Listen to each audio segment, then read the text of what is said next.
Good morning. It's a pleasure to introduce one of our homegrown Swami, Swami Chidekananda. He's a monk of the Ramakrishna Math and Ramakrishna Mission.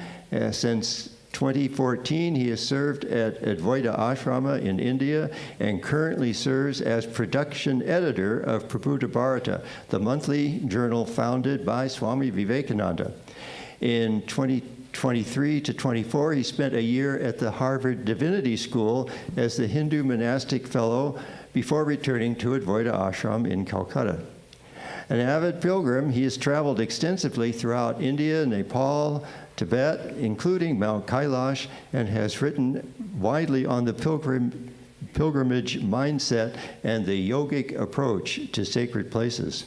He is currently completing a book on Sri Ramakrishna and the places of pilgrimage associated with his life in Calcutta.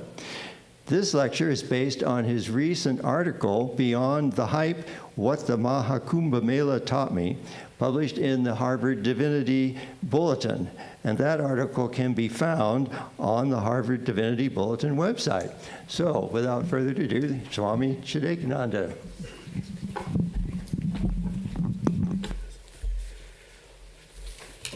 Om Jananim Sharadam Devim Ramakrishnam Jagatgurum Padapadme Tvayo Shritva Pranamami Muhur Muhur Namah Shri Yatirajaya Vivekananda Suraye Satchit Sukha Swarupaya Swamine Tapaharine Sthapakaya Cha Dharmasya Sarvadharma Swarupine Avataro Varishtaya Ramakrishnaya Te Namaha.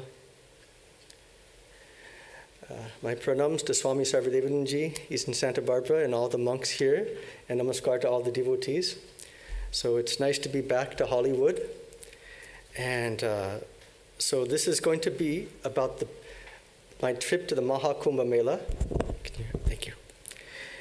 So let's start with something. How many of you here have been on a pilgrimage? Raise your hands. Okay. How many of you here have been on a pilgrimage to India? Okay. How many of you have heard the Maha Kumbha Mela? Okay. And how many of you have actually been to the Maha Kumbha Mela? Okay, we have one back there. Okay, good. Okay. So whether you've been there or not, I'll give you one guarantee today. This is just based on my own experiments with this. This is not just actually a theory, this pilgrimage mindset. I'm going to explain. It's something, we always have theory, but this is something that it actually does bring results. I guarantee that today that I'm going to present it to you in a way, not me, but it's going to be presented that at the end of this talk, hopefully Maha Yogananda can make us some shirts. I was there, Maha Kumbha Mela 2025. Okay, let's try for that. So get ready. The first part of this today is going to be broken into three parts. The first part is going to be what the pilgrimage mindset is. Actually, if you come to India, I'm known as the pilgrimage guy, the pilgrimage monk now. So even up to the GS Maharaj, if they need somebody to be taken around Kolkata, they call me. But now I've decided that since I've become such an expert, I reserve that. I have some other people who show people around there as well. So the pilgrimage mindset, what it is. Second part of this talk, the Kumbha Mela. Just about the Kumbha Mela. What is the Kumbha Mela? Third part, my experiences at the Kumbha Mela, Maha Kumbha Mela. Okay. So let's start with in fact, this is one other thing. I just gave a talk on AI in this current age. It was at Trabuco, and the problems it creates for us. So people were asking me afterwards. There's scientific evidence that AI, using the internet, digital doom scrolling, it's weakening our cognitive, our thinking, feeling, and willing capacities. All these capacities are significant for our spiritual life. They correlate with Jnana, Karma, Bhakti, and Raja Yoga. And almost everybody I've spoken with has said that everyone's monks, devotees, Swamiji, I'm losing my ability to concentrate. Everything is getting fragmented. So we were talking about what are solutions to this. One solution is this pilgrimage mindset, because it's nothing no longer cognitive or virtual. It's something what we call embodied. Okay, so let's start with the pre-pilgrimage mindset. There's 3 aspects to this pilgrimage mindset. First is the pre-pilgrimage mindset. Our goal when we go on a pilgrimage is not to go as a tourist. I think some people, they go afterwards, and when they're going on the pilgrimage, they're trying to find a tour guide. What happened here? What happened there? No. So this is in the words of Sri Ramakrishna, the teachings of Sri Ramakrishna, and that book I'm writing will be coming out later this year or early next year. So the first thing is, what is the history of the place? Swami Medhananda recently went to Uttarkashi, history, mythology. So he told me he read those articles. I'm happy to see that. He helped with some of those articles. So he was prepared when he went to Uttarkashi this time. He knew what the history of the place, what's the mythology of the place, what happened there. You understand? This cognitive information should be understood long before we go. This next point, what are the rituals associated with the place? Are there certain rituals? If I go to Kashi, are there certain rituals? If I go to Vrindavan, are there other rituals? Number 3, what are the associations of this place with holy people? If anybody goes to Kashi, what will you look for? What did Sri Ramakrishna visited there? What happened with Sri Ramakrishna there? So this last year, just a couple of months ago, I went to Kashi. We're going on the boat, passing Manikarnika Ghat. That is where the Sri Ramakrishna had that experience, seeing Lord Shiva whisper the Taraka mantra into the ear of the departed. So what a wonderful living meditation that is if one goes, knowing this information ahead of time. And 4th aspect, who are the holy people there today? Sometimes we make a mistake. Okay, let me just go visit my ashram, that's enough. No. And they say in every holy place, there are hidden sadhus, hidden holy people, not just sadhus, hidden holy people. Where are those people? That's the pre-pilgrimage mindset. After that, the next aspect of that is what Swami, I'll give you an example. Swami Bhuteshananda, when he was a brahmachari, decided he wanted to go on pilgrimage. So he he asked for permission. He was, I think, massaging Swami Shivananda's feet, a direct disciple of Sri Ramakrishna. When Swami Shivananda heard that, what did he tell him? You want to go on pilgrimage? Immediately go for meditation. What did he mean? Prepare the mind. So once you have all this information, then the next aspect, you have to meditate. Make the mind ready. Sri Ramakrishna said, Ekta kono bhav ashray korte hoy. In Bengali, that means you have to take hold and get established in one specific mood. Now, what does that mean? The mood, if you're going to, say, Kashi, then you want to be established in the mood of Lord Shiva, Lord Vishwanath. If you're going to Vrindavan, who do you want to be established in? Krishna? No, first Radha, then Krishna. When we did this parikrama, on Vrindavan parikrama, you hear first Radhe, Radhe. No, where's Krishna? First Radha. So first, respect Shakti. Just one side note, when I went to Mount Kailash in 2018, everybody was praying to Lord Shiva. But I remembered an incident with Swami Brahmananda and Holy Mother, where he said, Holy Mother asked Swami Brahmananda, why do we worship Shakti? And Swami Brahmananda replied, because without the Shakti's grace, she cannot step aside and we cannot see Brahma. We cannot realize Brahman. So similarly, everyone was going. They were all praying to Lord Shiva, but I was praying to Mother Parvati. And I finished first. And I also did something special. I had this Charan Sparsha. We'll talk about that. I touched the feet of Mount Kailash. We'll talk about that. Okay, are we clear then? So that's the pre-pilgrimage. Now we've done all that. Okay, we know about the history. We know about the rituals. We know what happened. We know about the holy people, what Ramakrishna, Holy Mother, Swami Vivekananda, and who are the holy people there today. Now what's next? The next thing is, now I go on the pilgrimage. So the first thing when we go on the pilgrimage, you know what the first thing is? What do? Turn off the cell phone. I'll give another personal experience. When I went to Mount Kailash, I was like, there's 4 faces to Mount Kailash: the south face, southwest, north, and east. It's a 2-day parikrama. 3 days. So when I was going, like everybody else, I had my cell phone out. And I was like videotaping everything, doing selfies, all this stuff. And at a certain point, I'm wearing like lots of layers of clothing. So even now I can feel my cell phone with me. But when you are wearing lots of layers of clothing, you can't sometimes feel where your cell phone is. So I was taking pictures. And then I decided, okay, let me go off the track. Nobody knows about this. I want to touch the feet of Mount Kailash.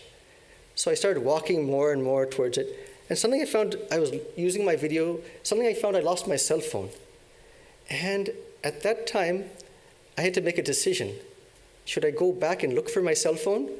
Or should I continue and touch the feet of Mount Kailash? So I continued. And that was amazing. After that, I think that was the best part of that trip. Once I lost that cell phone, then you were able to see the Lord in a different way.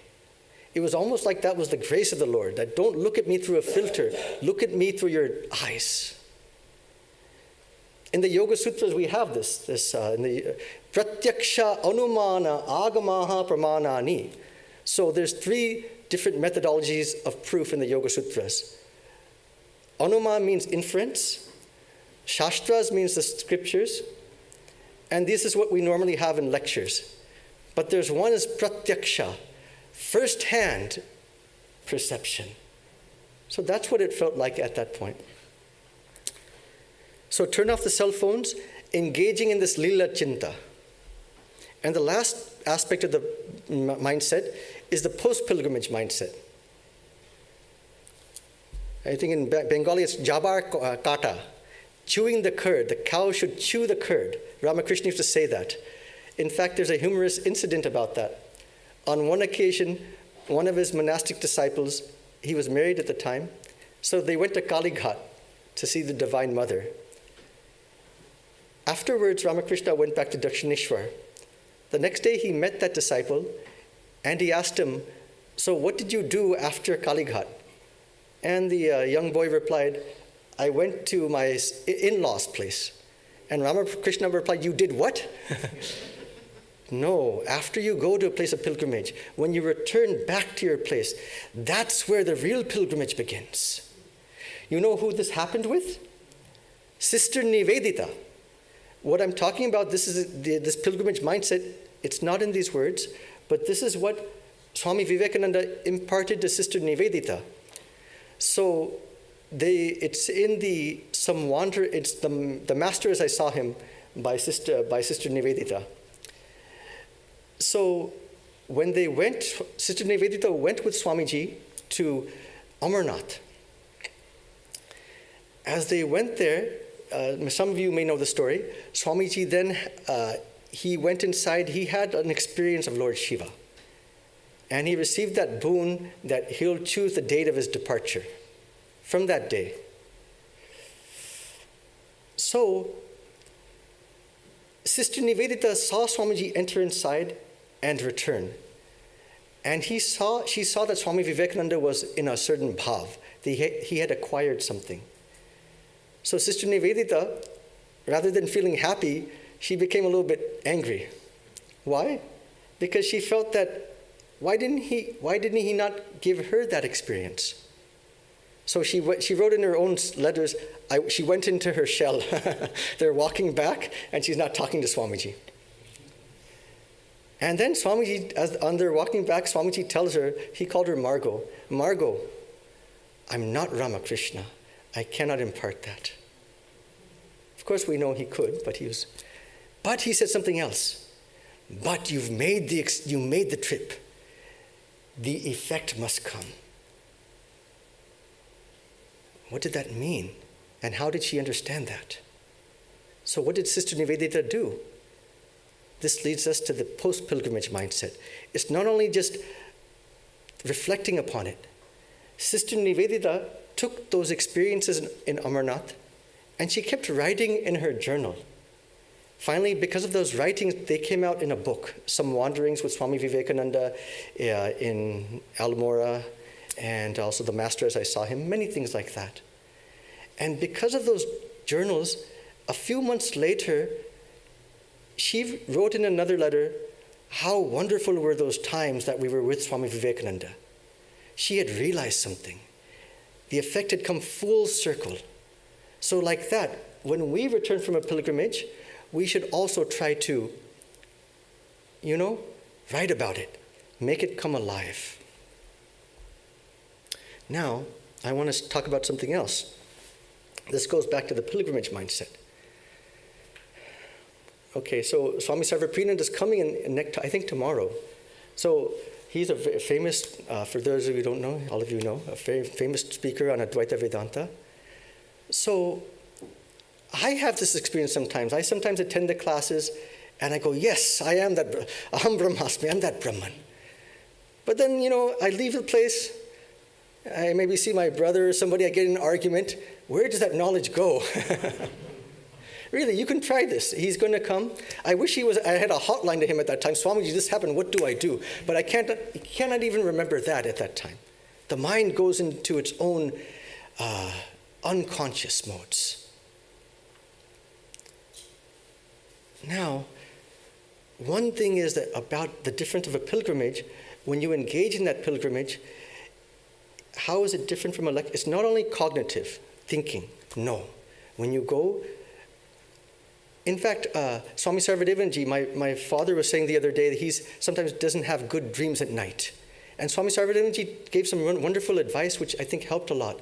Think of the Lord. Do the Lila Chinta of Sri Ramakrishna, where he lived, where he walked.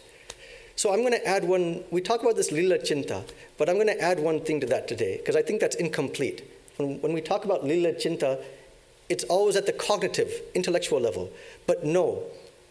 What I want to say today is that these Vedantic teachings, this yoga, they must be brought from the cognitive to the affectative, which is the feeling, and then manifested at the hand level. What you say, this thinking, feeling, doing. Swami Vivekananda talked about that. What did he talk about for knowledge to be assimilated in Karma Yoga? The 3 H's. What are they?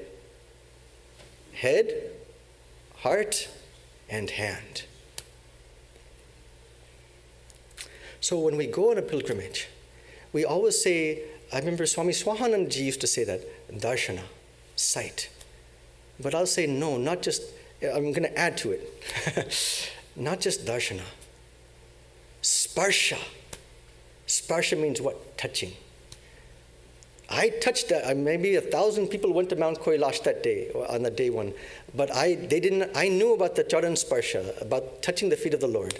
Nobody else, not many people knew. Maybe 5 other people may have known about that. So I touched Mount Kailash. I've touched maybe Kashi Vishwanath, Baba Vishwanath, maybe 1,000 times in my life. I go every year. So even right now, I can feel that touch. I can feel Kailash. I can feel Vishwanath. Gaya Vishnupadam. I think I went there and 1 hour I massaged Gaya Vishnupadam. So I can feel that touching aspect. Grana, nose, smell. So like I said, I'm the pilgrimage guy. So there's these different Mother Kalis in Kolkata. So anyone wants to go, they say you have to go through Swami Chidekananda to have the VIP experience.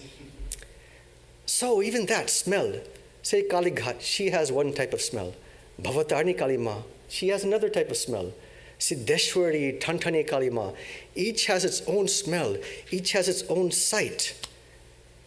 Jihwa, taste. This Janamrita, taste. Twak, skin, touch. Especially, I would say, of all these things, sparsha is very important.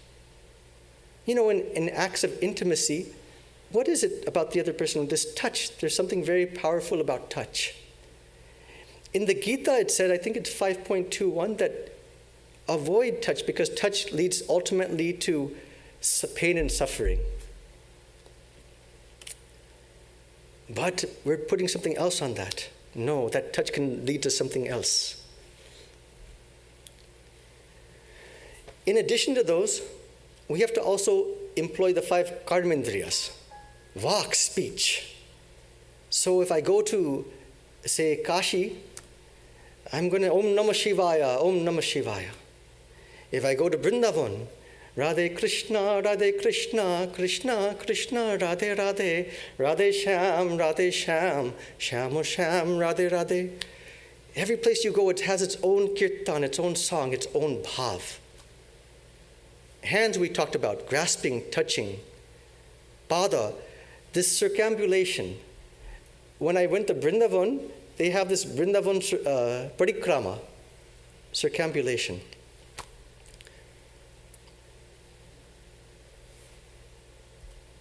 So this is just, I went in 2012 to Jagannath, and I hugged Jagannath twice. I call that like the last hug of mankind. Why is that? In 2013, Shankaracharya banned it. Nobody can now go up to the rope, to the chariot and hug him anymore.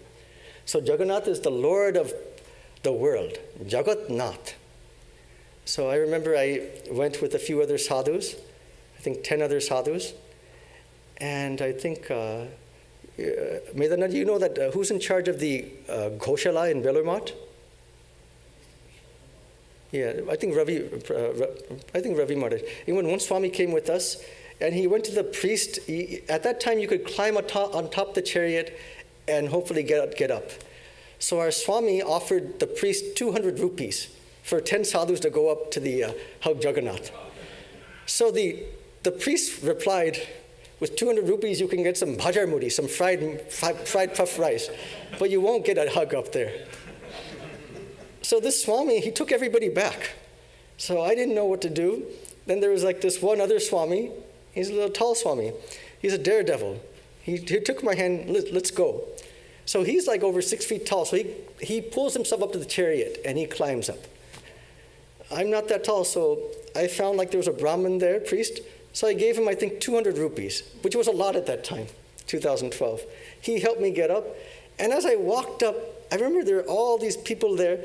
It's almost like as I walked towards him, it's like the Red Sea really cleared. And I hugged and I came, and so I can still feel that. Jagannath knock, amar buke upre. I can still feel his nose on my chest today. This is Swami Maha Yogananda. He's dancing in Belur last year.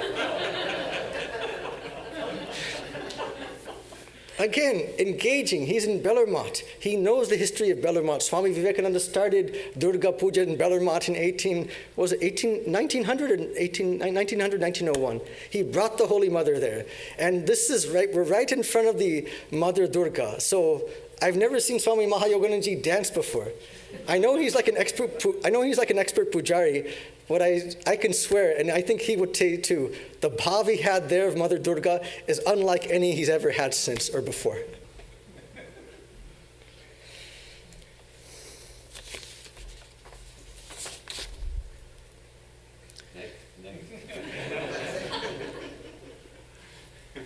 I brought this up, this Bhavatarani Kalima, this Dakshinishwar. Why did I bring it up? Okay, so our Swami Medhanandaji, he gives these wonderful classes on Vijnana Vedanta. And he mentions many times from the Lila Prasanga, Kautamrita, Ramakrishna, seeing the Kosha Kushi, everything has become consciousness. So I really enjoy his classes. We listen to his classes. How many of you ever listened to his classes? Yes, good. So, but how many of you want, whether it's him or Sarva Priyananda, it's good at the call, but we want something more. Okay, I understand it, now what? So sometimes I take a group of devotees. Ramakrishna had that experience of seeing everything as consciousness in the Garbha Mandir, in the inner sanctum of Dakshineshwar. This is where it took place. So how do you take it from just theoretical to experiential? So we sit there, we sit in the Nat Mandir of Dakshineshwar, we read that passage, and we meditate. See, this is not only for bhaktas, even jnanis. Ramakrishna, where did he have the Advaitic experience? It was in the Sadhan Kutiya in Dakshineshwar. So going there or seeing there and reading that passage, reading it beforehand, then meditating upon that. Now, again, I talked about when you go on a pilgrimage, there'll be hidden holy people. I went to Vrindavan, I think, in early 2025. So there I met one Mataji. She's unknown to everybody. You know, in Vrindavan, in different places, there'll be different people that are, you can say, realized. In Vrindavan, it will sometimes be these widows. This lady right here, she's over 100 years old. For 70 years of her life, she cooked for the main deity of Vrindavan, Banki Bihari. So someone took me to see her, and it's in a very quiet place. Below, there's always this chanting of the Bhagavatam. We went upstairs, and she lives very simply, and I met her. And then they explained to me that she's blind now. But she says something. She says every early morning between 1 and 2, Banki Bihari comes to her. And then I asked, someone was translating, they were speaking in Hindi, what does he tell you? Then she says, she scolds him. She scolds Krishna, Banki Bihari. Why? Why is she keeping him alive right now? Because now she's blind, she can't see, it's a very hard life. But even in spite of that, she still does the cooking for Krishna every day. So she told me, Krishna replied, because I enjoy your cooking.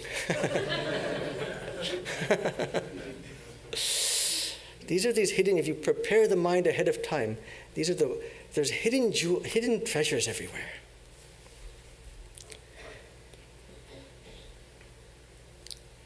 Now, I took this pilgrimage mindset even one step further, because I know many people.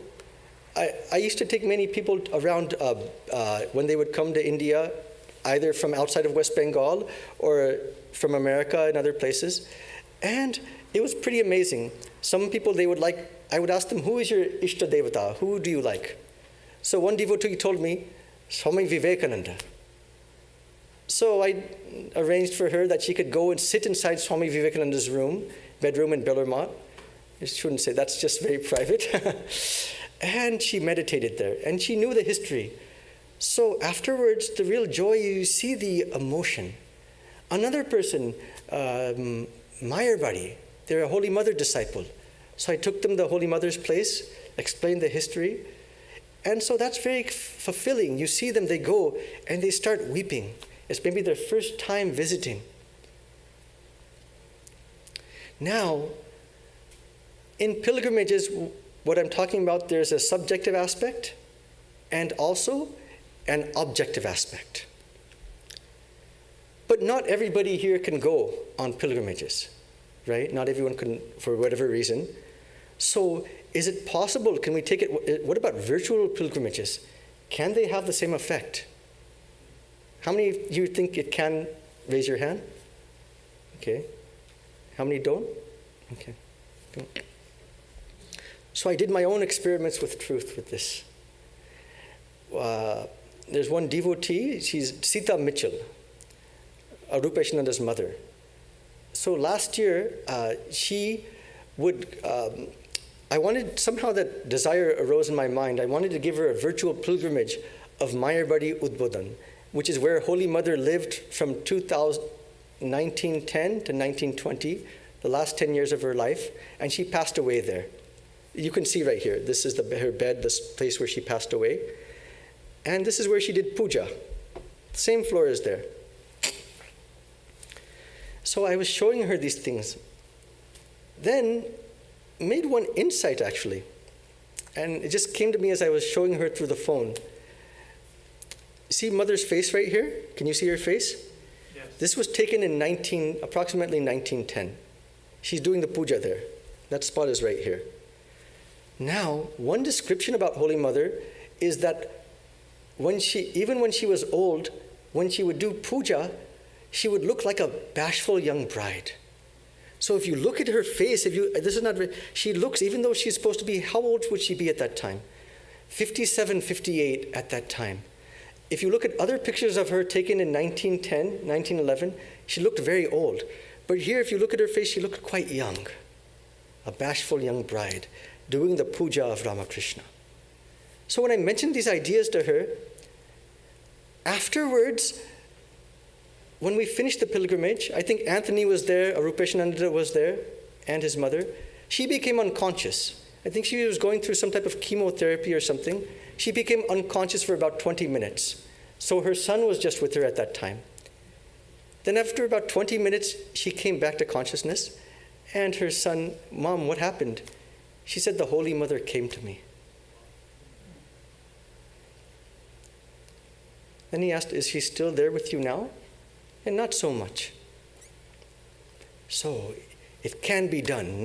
You don't even have to. That's the purpose of this book I'm writing. I want to make it come to life, that even through the book itself, you can get that first-hand experience. But there's one caveat. You have to be ready. She was ready. She's a lifelong devotee.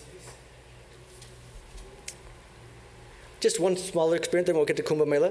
This is in Harvard. When I was there for 1 year, there's this Xavier Hall, and Swami Vivekananda gave a talk there in room 113. And at that time, all these different protests were going on. And I took some students of Harvard, and I read to them the talk Swamiji gave in this exact room. It is exactly as it was during Swamiji's time. And then we sat down and meditated. And they found great relief sitting in there in Harvard where all these different protests, all these things were going on, but they felt a great joy. Third aspect of pilgrimage, it enlivens the text. I'm at Green Acre with some friends from Harvard. And as we went there, Swami Vivekananda visited Green Acre in 1894, I believe. So Swamiji here is smiling. As we visited the place, we're reading the letters of Swamiji. And why is Swamiji smiling here? He writes in one letter to, I think, Mrs. Bull in, I believe it was August of 1894. For the first time since coming to America, so happy am I to be alive. So happy am I, I'm paraphrasing, so happy am I to be poor. And so happy am I that these disciples with me here are poor. They get Advaita Vedanta. So we could just feel that at that time, standing where Swamiji gave these talks, that idea that Swamiji finally found some relief.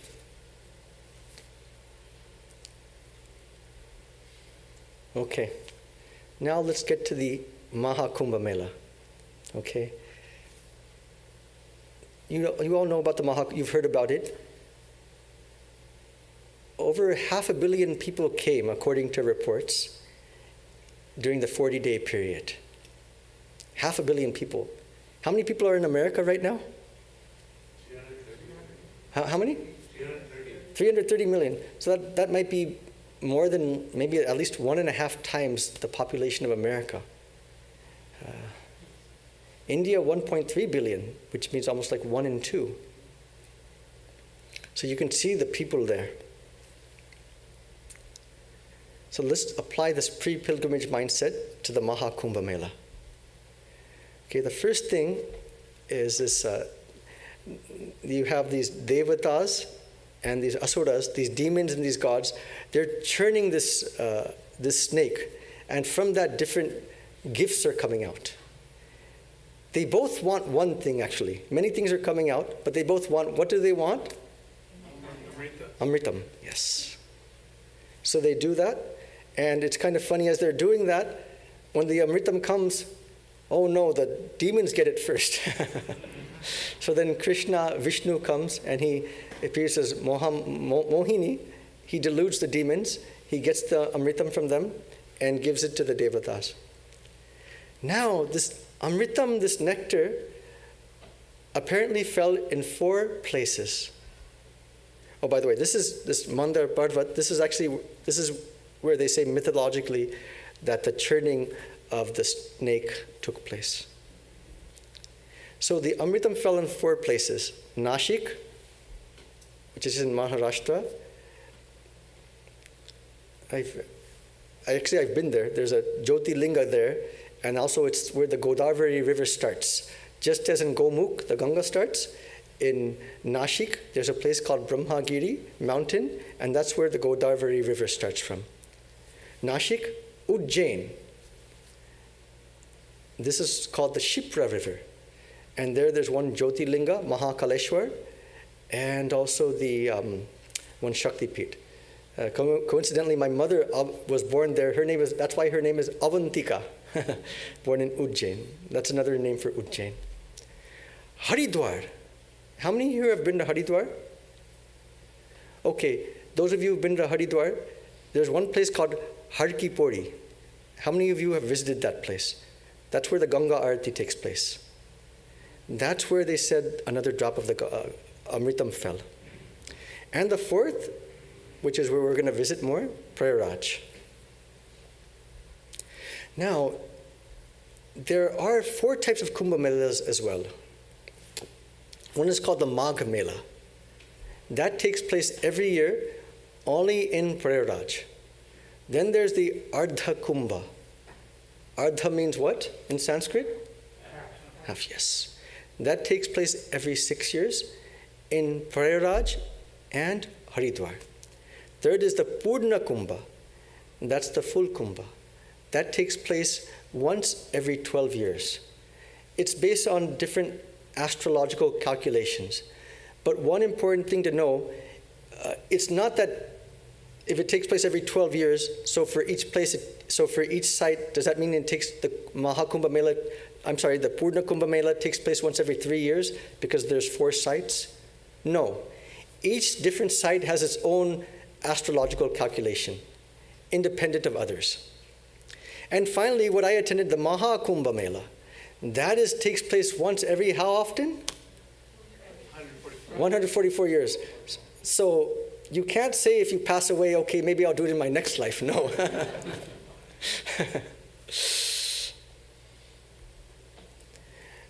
What are the rituals when we're at the Kumbha Mela? So one is called Kalpavas. That includes taking bath in the Triveni. We'll talk about in the river every day, doing lots of japam, meditating, scriptural studies, satsanga, listening to discourses, meeting holy people, simple food fasting.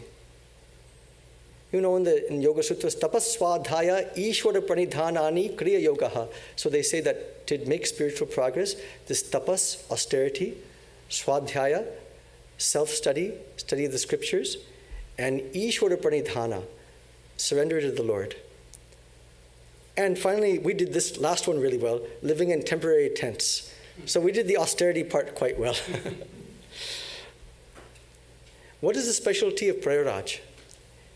This is Triveni Sangam, the confluence of 3 different rivers. Of course, in India, as you know, rivers are considered like devis, goddesses. So the Yamuna, Ganga, and hidden below, Saraswati. And just wanted to show you, so the Yamuna, how many of you here have visited Char Dham? The 4 different places? Raise your hand. Okay, 1. Okay, 2. So we have some work to do, huh? Medananda, you didn't go? No, not all 4. Not, oh, okay. Well, you got some. To modify the question, how many of them more than 1 or more? Or you went all 4? I went all 4, yeah. All right. Yeah. I enjoyed that, thank you. Okay, so Yamuna.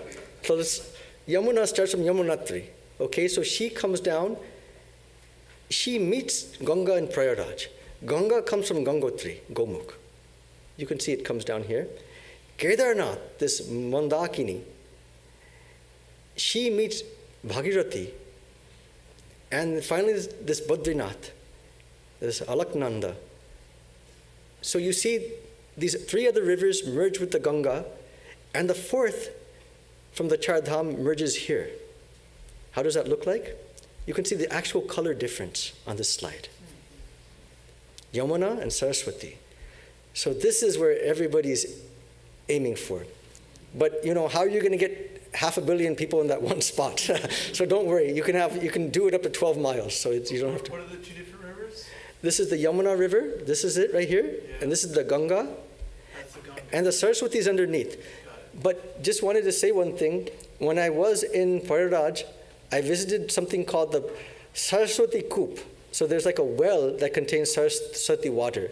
And they believe that that well goes underneath and used to flow underneath there at that time. Now, how many of you are initiated by Swami Swahanandaji? Okay. So Swami Swahanji's guru was who? Vijnanandaji. So this is where he had that auspicious vision of the seeing after taking bath.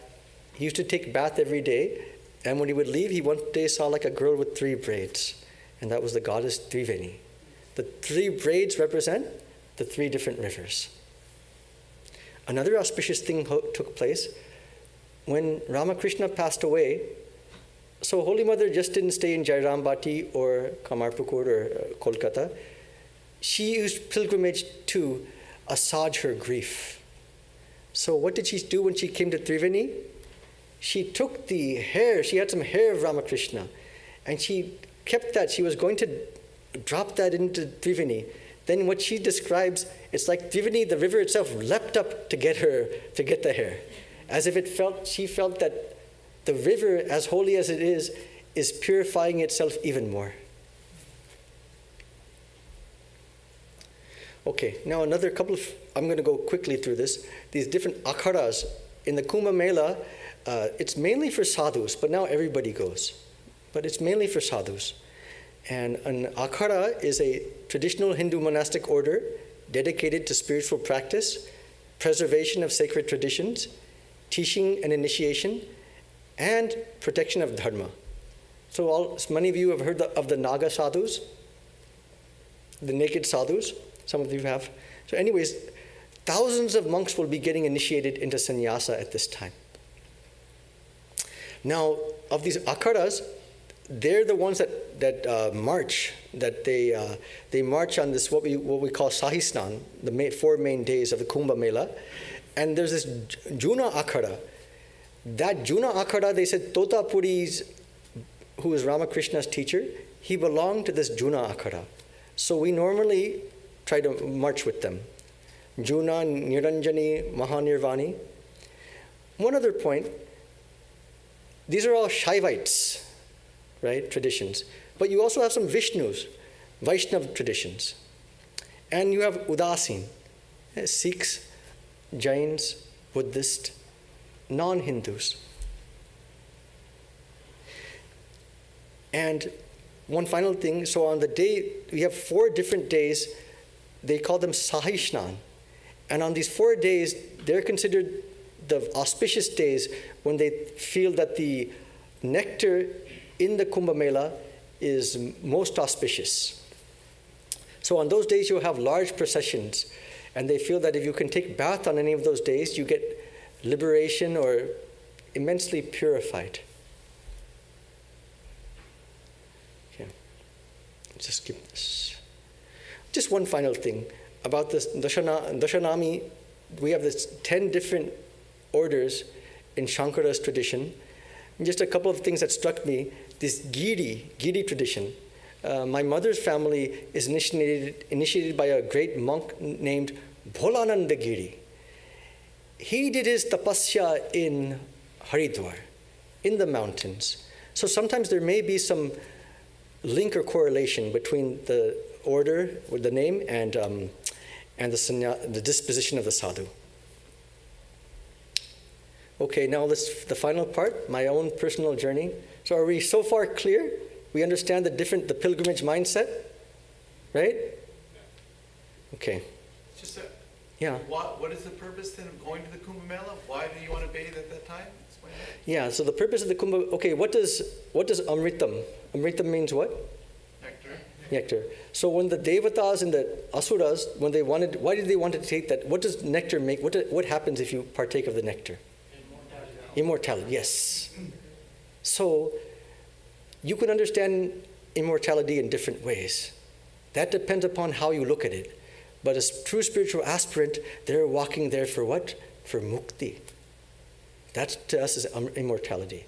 So the purpose is that they say that when you take bath, especially on these 4 days, 2 things, purification and knowledge. Those 2 things. With the hope that you get liberation. That depends upon your own faith. Not going to impose that, but that depends. Jar bhav temni labh. So whatever your inner faith is, that you get. So the first stage of my trip was the honeymoon. So the honeymoon. So in a honeymoon, those who have married, the first few days are quite good. Right? So those who have married, so it's quite nice. That's the honeymoon stage. So when I first went, my plans were changed. I was in Vrindavan at the time, and I was staying there for about 3 weeks doing research on Vrindavan. And I told one Maharaj, his name is Ramakrishna Maharaj, he's a senior monk there.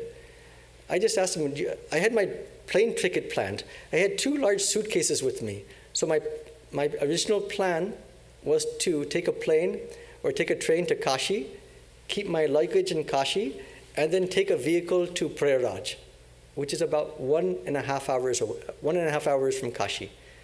My main thing, I don't want to be stuck with that luggage.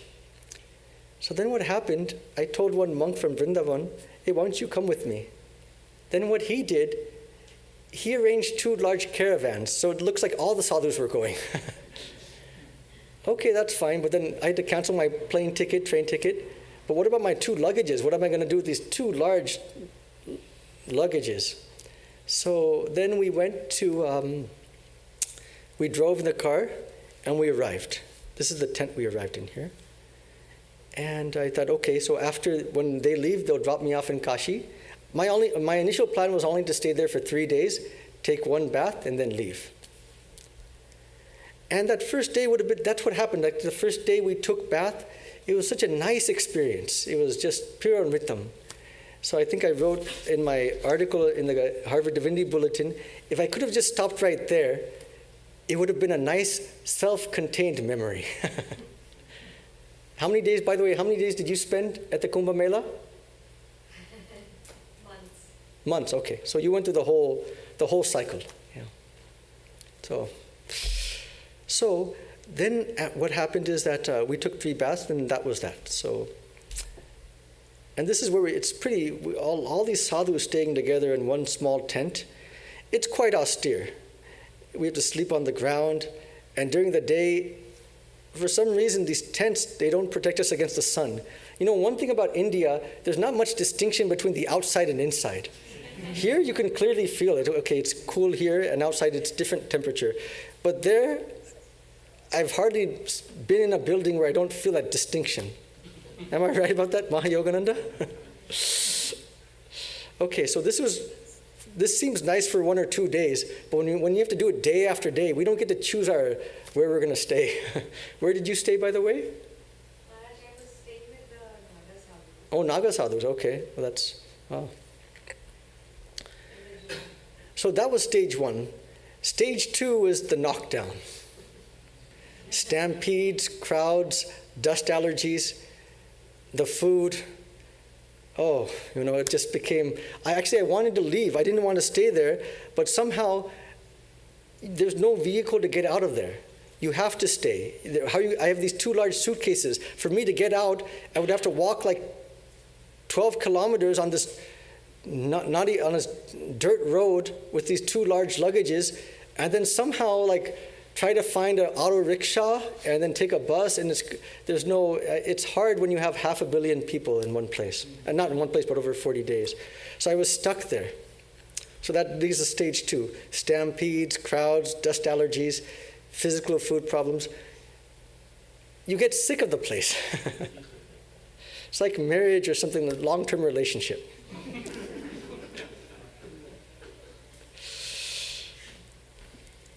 So, what is this right here? I want to give you guys a first-hand experience. Oh.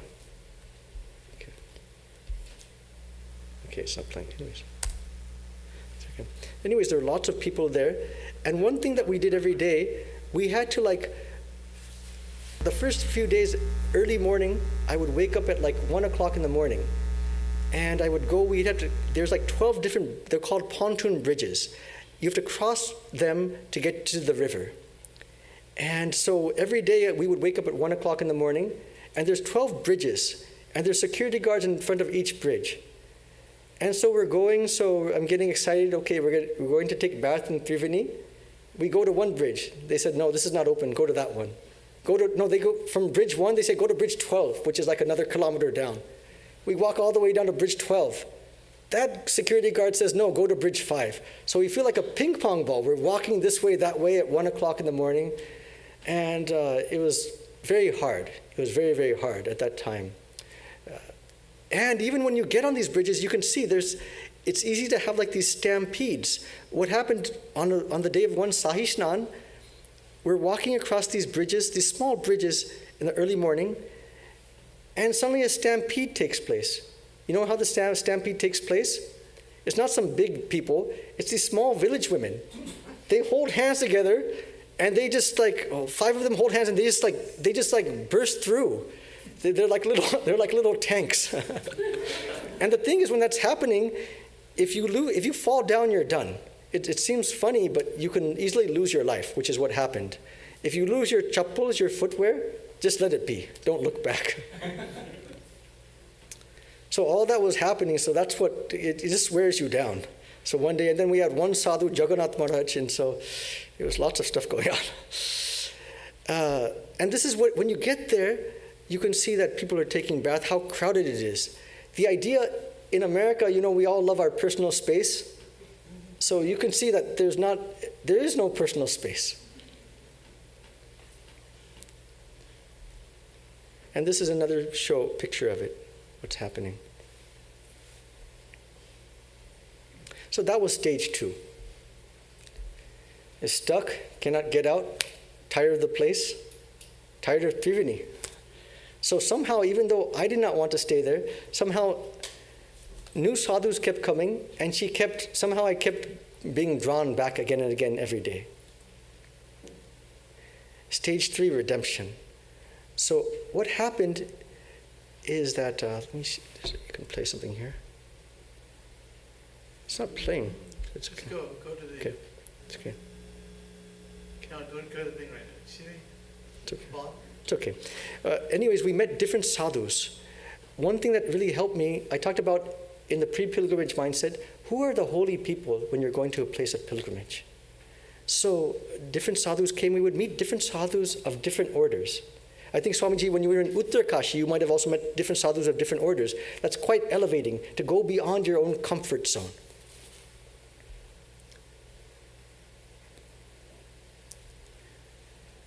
And I noted this in my journal. This is a Naga sadhu right here. He's wearing clothes right here. This one right here. We're talking. And so he really opened my eyes. He said that, he said a couple of things I noted in my journal afterwards.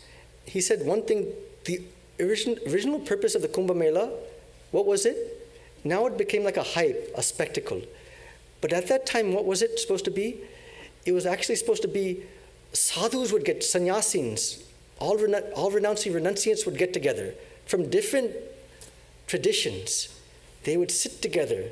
They would meditate. And the idea of meditating is what? To awaken the kundalini, the cosmic kundalini. When so many sadhus sit together in one place, to awaken this cosmic kundalini and give that punya, give that benefit to the world. That was the original purpose of the Kumbha Mela. Another thing he explained about this Naga sadhus, these naked sadhus. Did any of you see them? There was lots of hype about them. So these naked sadhus, I saw that the media, they would sometimes, especially the Western media, would focus on it's like the genitalia, something like that. But what's the real meaning of the Naga sadhus? They said balak bhav. That means that they've in such a high state that they don't have awareness of their body. You know, like a small child, a baby. Is it aware of its body? Is it aware I'm naked? And that type of attitude. Then he told me one other story. He's been attending the Maha Kumbha Mela for the last 20, 25 years. So on one occasion, he saw one young girl. She took off all her clothes and with everybody else went and took a bath. She did it without any consciousness of her body. That changed his mind altogether. He saw her taking a bath and when you're taking the bath, you're not aware, you don't have that body consciousness. It just falls off automatically. So half a billion people taking bath, not aware. The mind is aware. The mind is not outward and downward, but like Sri Aurobindo said, inward and upward. Like Ramakrishna said, antarmukh, inside. So that made a big difference on me. When he said that, I started seeing the whole thing differently then. These are the different Naga sadhus. And not only males, even females. It's just not for Indian males, which it looks like it is, right? No, different sannyasinis from different countries came. Here's one from Russia, Ukraine, even transgenders. They were made like mahants of different processions. It was something that, you know what? First you acknowledge the differences and then you cast them away. Does that make sense?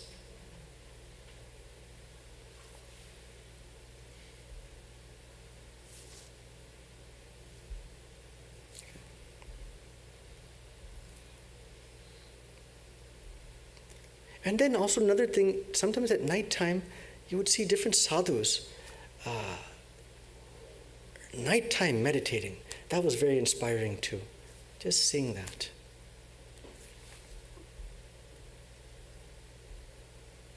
Then there's one other sadhu I met there, Guru Sharanandaji. He's a saint from Vrindavan. Our monks from Vrindavan, they highly revere him. And he's considered to be, I think every year he comes to Belur and gives a sadhu bhandara there. Why does he do that? He has millions of followers and it's very hard to get an audience with him. But every year he does. Apparently they said that he had a dream of the Holy Mother came to him and requested him to give sadhu bhandara at Belur. So every year, the last few years, he's been giving this. And something that really struck me about him, we had an audience with him. This is the monks, we were able to meet with him. And there was just something about the way he, have you ever met that, the way they move, the way they walk, talk, their mannerisms, it just brings calmness. That's something that really struck me. So that's the sadhu sangha in places of pilgrimage.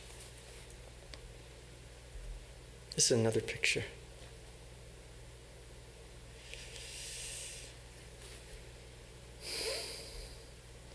And the Swami Pranavanandaji. I think Medananda, you met him, right? When you went last. Swami Pranavanandaji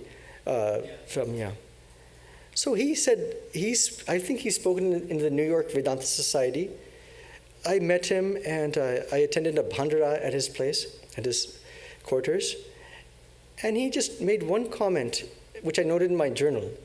I said, how do you explain this, how do you reconcile this Sarvam Kalvidam Brahma, this Brahman is everywhere, with this idea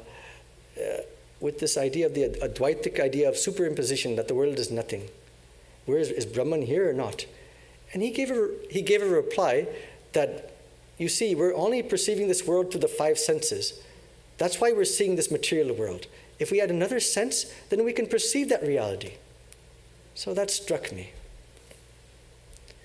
And he had the sadhu bhandara, and he gave me a very prominent seat. So I'm sitting like third. These are the two mahants. I'm sitting next. So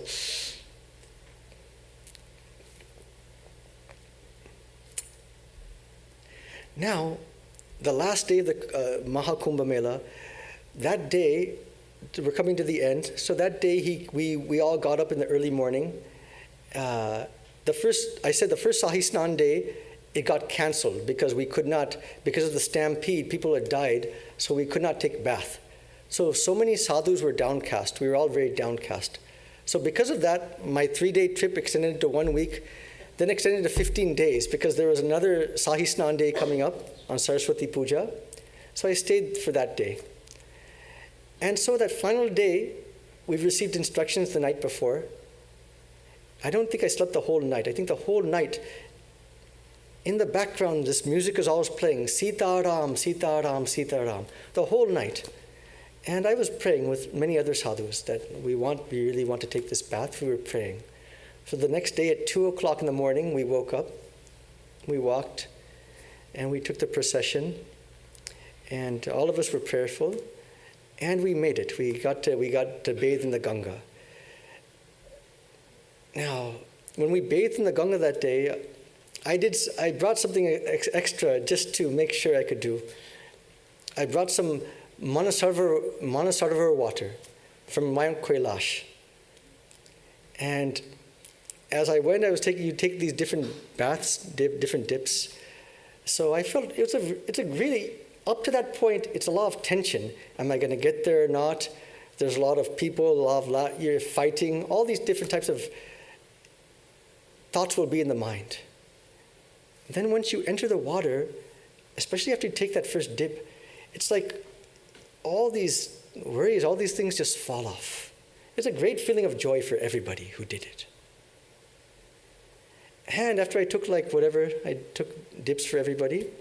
Then I brought this Manasarovar water, this Mount Kailash water. I took it out because I remember Holy Mother had also, she gave Ramakrishna's hair. So I cannot give Ramakrishna's hair, but I can give something special. I think Mount Kailash water, Manasarovar, is quite special. So I gave it, and maybe it's my imagination, but I felt that she was also happy to receive that as well. Afterwards, we came, and this is afterwards. You can see the great relief many of us had. It's like you're reborn. Afterwards, one sadhu told me, all your karma has been cleared. Make sure not to make new karma. And this is another picture. That final aspect, the touching aspect, remember I mentioned that? It's not just darshana, sparsha. That's touching aspect. Because I took a bath there every day, 15 days, I can still feel that now. I know what Triveni feels like. There's a smell, a taste.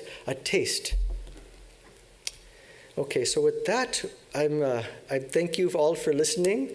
And we do have something else. We want to make this something embodied. Remember I told you, at least those who are here, we want to give you that experience too, of being in the Maha Kumbha Mela. So Swami, you want to come first? So we thought that nice thing is maybe the next slide. Yeah. So the experience of what it would be like if now you're actually going to, that morning, waking up, and then going to the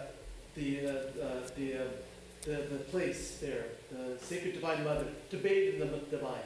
So you can see, just if you want to close your eyes here, go play the clip here. This is the experience of all the people that are going, the sensory experience, what it would be like as you're entering into the grand, now, sacred river. This is what you're hearing.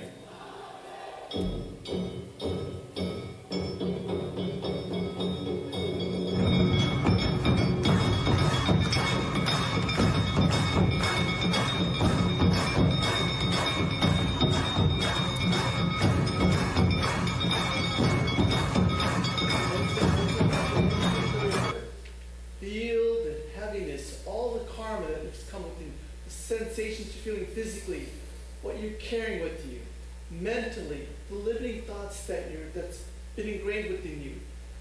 the feelings, the heaviness that you're carrying. And now you're going to bathe into the water. And as you bathe, you can feel yourself dissolving into the water, feeling everything dissolve. And what we have is we have water that Swami Chidekananda brought at the time of the Kumbha Mela that we're going to sprinkle. And as you close your eyes, feeling the relief of you dipping in the water and being absolved, dissolving everything away into the water. Feel now the liberation. So I'm going to sprinkle the water, so I'm just going to chant a little bit and just feel the effect of what it's feeling like to be liberated from the sensory experiences of the body feeling that you have, to be free. Okay, I don't think it's coming here, that last slide. Okay, it's okay. I'll just chant. Oh, it's right here. Can you come for a second as well?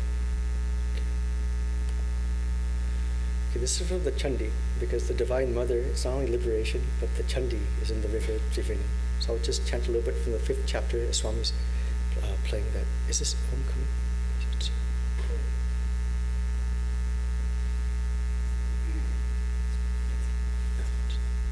It's okay. Okay, I'll just try to check. Yeah, okay. Yes. Okay.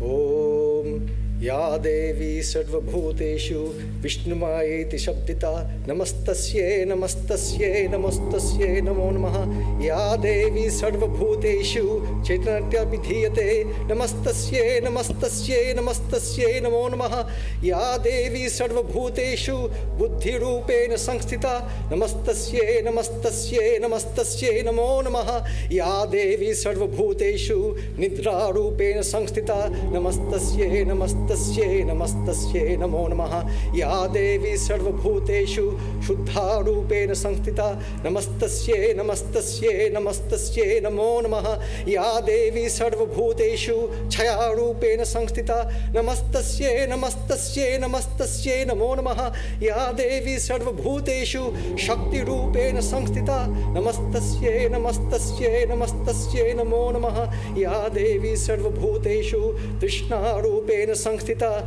Namastasye Namastasye Namastasye Namo Namaha Ya Devi Sarvabhuteshu Shanti Rupena Sanstita Namastasye Namastasye Namastasye Namo Namaha Ya Devi Sarvabhuteshu Jati Rupena Sanstita Namastasye Namastasye Namastasye Namo Namaha Ya Devi Sarvabhuteshu Lajja Rupena Sanstita Namastasye Namastasye Namastasye Namo Namaha Ya Devi Sarvabhuteshu Shanti Rupena Sanstita Namastasye Namastasye Namastasye Namo Namaha Ya Devi Sarvabhuteshu Shraddha Rupena Sanstita Namastasye Namastasye Namastasye Namo Namaha Ya Devi Sarvabhuteshu Kanti Rupena Sanstita Namastasye Namastasye Namastasye Namo Namaha Ya Devi Sarvabhuteshu Lakshmi Rupena Sanstita Namastasye Namastasye Namastasye Namo Namaha Ya Devi Sarvabhuteshu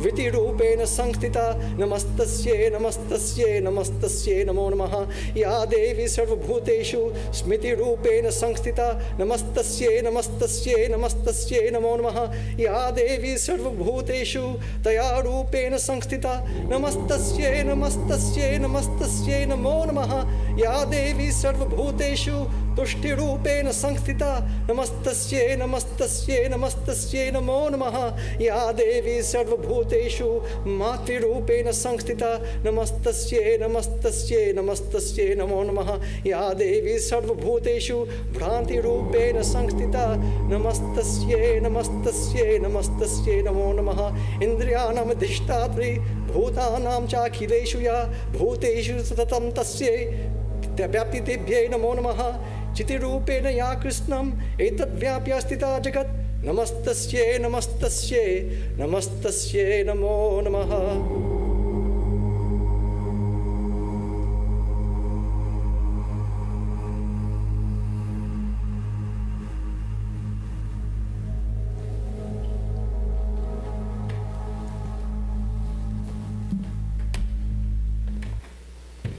Thank you, Swami Chidekananda, for taking us all the way to Prayagraj and the Maha Kumbha Mela and giving us a direct experience of the holy water. And talking about pilgrimage. Wonderful to have a visit from you, and we trust we'll be seeing more of you in the future. This coming week, we have another visiting monk coming. He's well known, Swami Sarvapriyananda. He'll be giving 3 classes on Tuesday, Wednesday, and Thursday evenings here at 7:30 p.m. in the temple. His topic is the Song of the Avadhuta. And there's a text in the bookshop you can purchase if you like to follow along with the text. That'll be a 3-part series, Tuesday, Wednesday, Thursday nights. And then he'll be speaking here on Sunday at 11. His topic is Enlightenment, the Ultimate Selfie. All of you know that he's a popular speaker. We'll have extra chairs in the temple. Most likely, at least on Sunday, there will not be room for everyone. If you don't get here early, you won't get a seat in the temple. First come, first serve. The temple doors open at 10. There'll be 2 overflow rooms, so you can watch on video. And I think that's about it. Swami Chidekananda ji will be in the greenhouse living room afterwards to take your questions and comments and discussion. And you'll give a closing Shanti mantra. Yes. Om Shanti Shanti Shanti Hari Om Tat Sat. Sri Ramakrishna Arpanamastu. I'm a Dvaita Ashram. Yeah, otherwise I'll be.